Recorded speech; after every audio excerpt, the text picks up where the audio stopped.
André Adoul, La fin est proche, chapitre 8. Mes relations avec le Seigneur. La piété est utile à tout. 1 Timothée 4,8. Parlant du jour du Seigneur et des cataclysmes qui l'accompagneront, l'apôtre Pierre s'exclame : puisque tout l'univers est en voie de désintégration, alors combien votre conduite et votre piété doivent être saintes. 2 Pierre 3,11. Piété. Savez-vous que certains traducteurs modernes des Écritures ont allègrement banni de leur vocabulaire le terme de piété qu'ils ont cru bon de remplacer par attachement, foi ou fidélité? Pourquoi donc? Sans doute parce que beaucoup de gens ont une fausse ou trop vague idée de ce que peut signifier le mot piété. Interrogez vos amis, chrétiens ou non, et demandez-leur le sens qu'ils donnent à ce terme. Et vous obtiendrez les réponses les plus variées, parfois fort éloignées de sa véritable signification. Ce mot a généralement une connotation péjorative. Pour le commun des mortels, l'homme pieux n'est qu'une sorte de dévot borné, toujours fourré à l'église, un individu qui parle de Dieu à tort et à travers, et cite la Bible à tout bout de champ.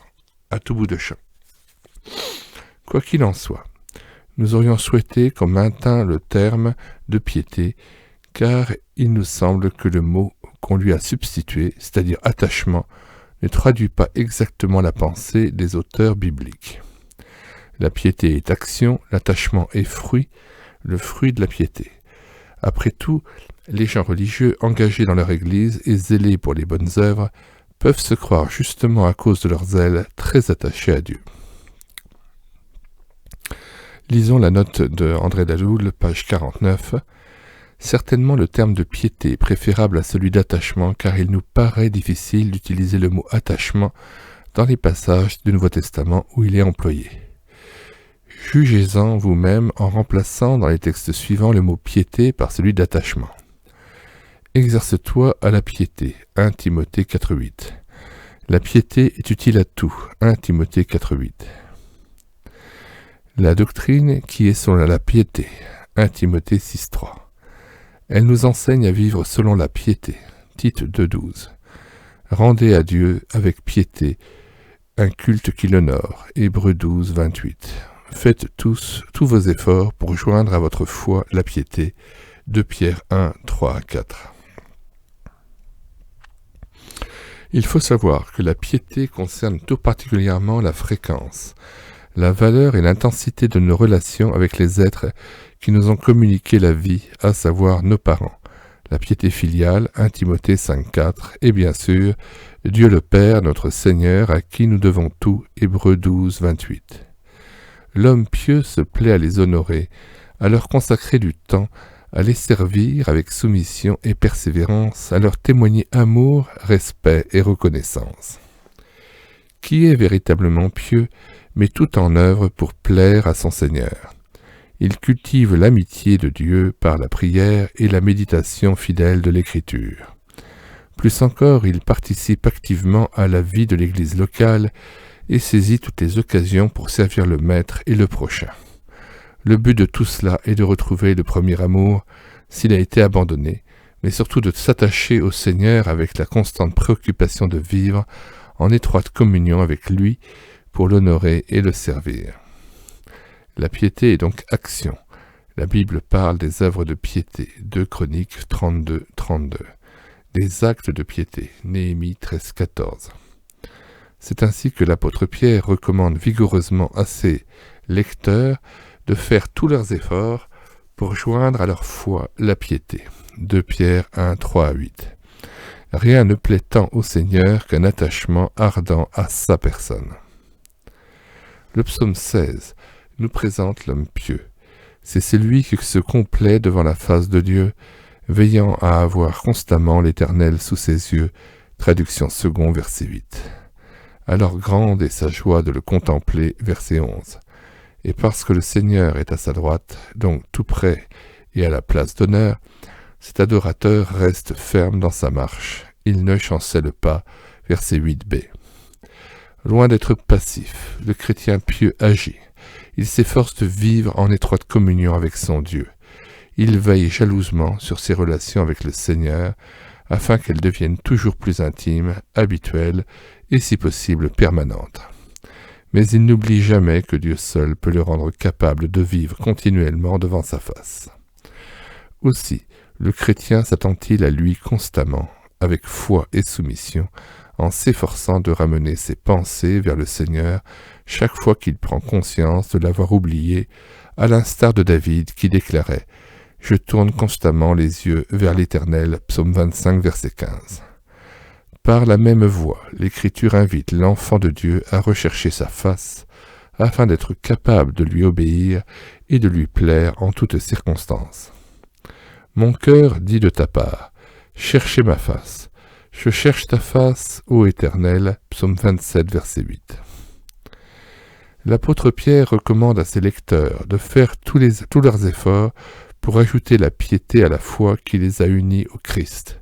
2 Pierre 1, 3 à 8.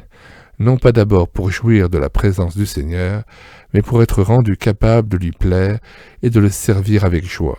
La piété, a-t-on écrit, est la bonne manière de vénérer Dieu.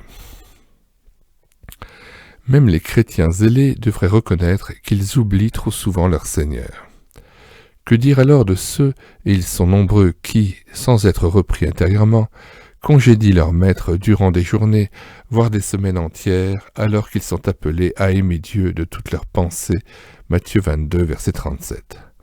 Or, nous ne pouvons servir et obéir à Dieu que si nous avons conscience d'être devant lui. En effet, comment voulez-vous lui rendre continuellement grâce pour toutes choses, si nos pensées vagabondent à droite et à gauche ? Comment accomplir toutes choses pour sa gloire si nous songeons à n'importe quoi des heures durant ? Comment être capable de veiller et d'être saints dans toute notre conduite si le Seigneur est hors de nos pensées ? De même, comment parviendrons-nous à marcher dans la lumière, instant après instant, si nous oublions notre Seigneur et le tenons loin de nous ? C'est pourquoi, prenons maintenant la sainte et ferme résolution de ne jamais oublier Dieu. Conformément à sa volonté, demeurons en lui. Comment cela ? En veillant, c'est-à-dire en sachant profiter de la moindre halte dans la journée, pour nous placer devant Dieu avec un cœur ouvert, les pensées tendues vers lui.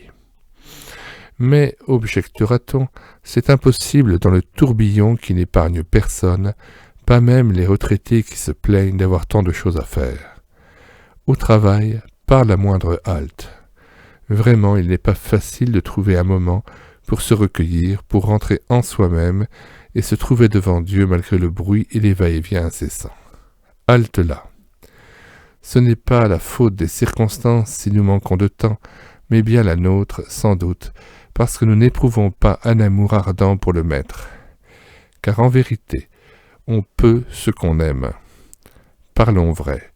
N'y a-t-il pas, tout au long de nos journées, même les plus chargées, de courtes interruptions que nous pouvons mettre à profit pour nous ressourcer et surtout témoigner au Seigneur notre reconnaissance ? Qui donc était plus occupé que David ? Souvent sur la brèche, sollicité à tout instant. On n'entreprenait rien sans ses ordres ou son autorisation. Il pouvait dire cependant grâce à Dieu.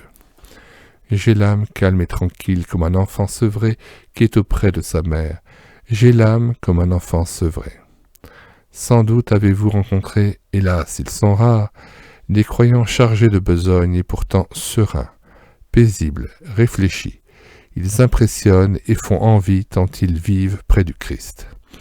Un pasteur de Genève nous racontait, ceci se passait dans les années 40, le souvenir inoubliable que lui avait laissé la personne et le visage d'un saint homme de Dieu venu des Indes, le Sadhu Sundar Singh.